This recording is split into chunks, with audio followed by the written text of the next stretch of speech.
Hey everyone, welcome to another limited release tasting. This time we have a really interesting coffee from our friends at Passenger.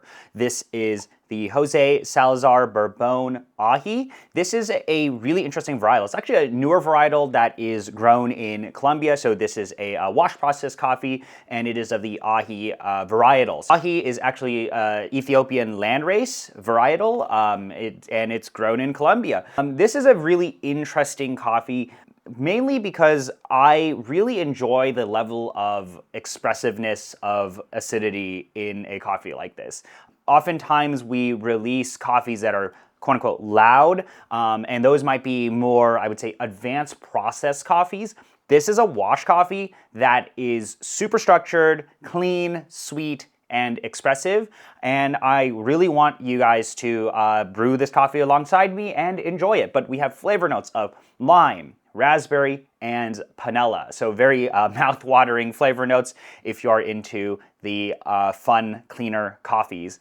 The other interesting thing is that you'll find this varietal called Bourbon Aji, but this is not related to Bourbon. This is its own thing, which is still traced back to Ethiopian landrace. So what's interesting in the cup is if you have ever had a really nice washed Ethiopian coffee, this is kind of like that, but with maybe some of the expressive qualities that you'll find in a Colombian pink Bourbon. So it's kind of interesting when you have these varietals from one region grown in another, especially when it's done this well and roasted this cleanly. So let's go ahead and brew. This is a fairly fine grind, 1:17 ratio. And because this is a passenger roast, very light, very clean, very expressive coffees, this is gonna do really well. And in fact, you can push this coffee you can push this coffee in many different directions. But here we go, here's the coffee. Smells really nice. I mean, to me, it smells like candy, but without maybe some of those synthetic or perfumey qualities that you might find out of a very advanced processed coffee with similar flavor notes. Throw that in there. Ah, that smells great. I get a lot of maybe like dried fruits, dried red fruits. Lime, there is definitely maybe a citric type of acidity that I'm smelling, but it has this really clean finish in the aromatics, and I think that is what is quite impressive with this varietal. Let's let this finish up and we'll go ahead and taste it. It's also really awesome for us to be working with Passenger to feature a coffee from them. This is going to be a good representation of what I feel is a passenger roast style, a passenger coffee, and I think you'll find a lot of those really interesting, expressive, and clean qualities in the cup. If you've enjoyed releases that we've done before, like the Say releases, this will be perfect. This is also a coffee and roasting style that you can push in a variety of directions. I actually really enjoy this recipe that they gave us on this card. We'll go ahead and look at that recipe after we begin tasting and maybe make some adjustments to see if we want a different expression of the coffee. When coffees are of this caliber and they're roasted this well and they're high quality and all of that, it's not really making one recipe better than another. It's really more of presenting different dynamics or different presentations or expressions, as I mentioned before, of the coffee. Maybe we want more sweetness or we want more acidity. Personally, I love acidity, and this recipe already is doing a really great job of that. So wraps up in around 3 minutes here. Even though it is a quite fine grind, grind 50, it does flow decently fast. That smells great. When it's hot, there's definitely a red fruit note that I'm getting, or at least in the aromatics. Clean, sweet, acidity's there. Very upfront presentation of this lime acidity. Linger, really sweet. I could see maybe some sort of less ripe strawberry, like an almost ripe strawberry, where it hasn't gotten like super sweet, and there is acidity from a strawberry. That's really what I'm getting here. But very clean, a lot of good sweetness. I think they mentioned panela, that type of sweetness that is just lingering on my palate.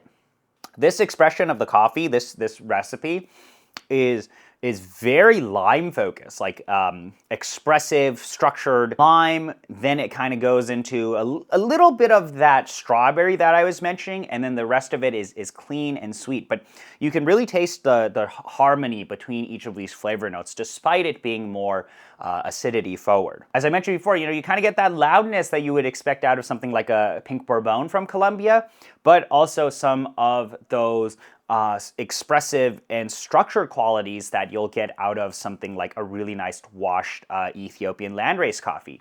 And again, this is an Ethiopian landrace varietal coffee that is grown in Colombia. You kind of get that mix between these two types of qualities. At least that is the easiest way I can explain what this tastes like to you. Now, let's take out the phone and let's go ahead and take a look at this recipe. This coffee is really loud already at 1:17 ratio. Let's see what happens if we make it 1:16. This might be really, really fun, or could end disastrously. Nah, just kidding.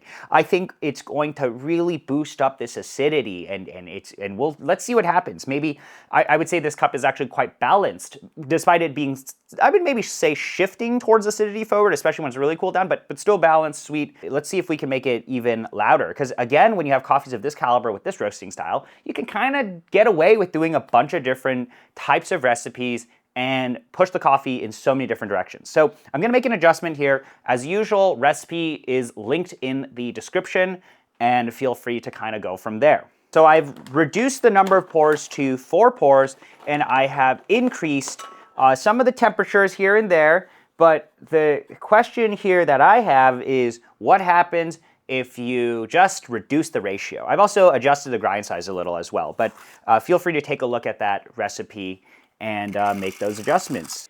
I find with these coffees, you can run 95 Celsius across the board if you really want to. I generally add a slight temperature decrease at the back to make things a little more round. But I think the main thing that's interesting to us here is going to be that ratio adjustment. Is that even though it's a 15 milliliter difference, 1:16 versus 1:17, you usually, with coffees that are this loud, you will find a perceivable difference between the two. But I've coarsened up the grind to 54. It was at 50 before, but I've added some longer blooms here, and we'll see what happens. I think that the cup will look visually darker. The brewed coffee will look visually darker, as it's going to be a little more concentrated with that ratio and the longer bloom and the agitation there. You definitely see how fast the coffee flows, even at some of these grind sizes. So it seems like it's a pretty low fines coffee, flows quite fast. I actually really like when the flow is like this, because that really is probably why we're getting a lot of this really nice acidity in the first recipe that we did. So hopefully it's like that, but more concentrated. Finishes up a little bit faster, even though we added a longer bloom, because we're adding less water. And there we are. Okay, I mean, it does smell a little more intense than the first cup. So let's give the first cup a taste, and I'll taste this second cup with the new recipe. That's great. It's like lime into red fruit into sweetness. Everything is incredibly well tied together. Let's give the second recipe a taste. For sure, less balanced than this one. But it seems to have made this lime acidity much more present. Before I was getting, lime into red fruit into sweetness. This here is like a lime juice bomb. If you, might be hard to see on camera, but if you see this, the 1:16 ratio is ever so slightly darker, slightly more concentrated. But what's interesting about this is that while, yes, the balance has shifted to be more lime acidity, the rest of the cup still tastes great. It's very, very sweet. Very, very clean. Linger is what's impressive about this coffee. Before it was this really nice linger of sweetness. Now I think it's more of a linger of acidity. It's loud. So I'm gonna cool this down, and we'll taste it and see what the biggest differences are. This recipe, to me, very acidity forward.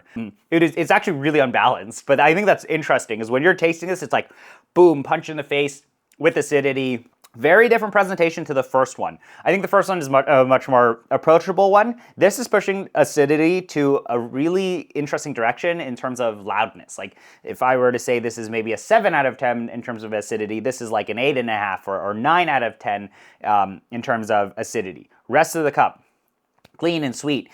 This has more linger of sweetness, I would say. This has more linger of acidity. But both of the coffees still finish stylistically the same, which is like this. There is some red fruit in there. There's more. I detect more red fruit in this one when this is also a little cooler. But the rest of it is like this linger of sweetness, and then it finishes nice and clean.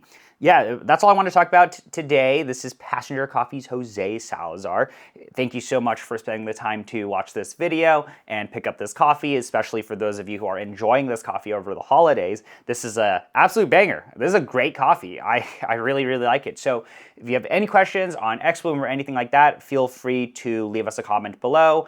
And also feel free to reach out to us on email if you have anything else you want to discuss. But thank you again for watching, and I will see you in the next one.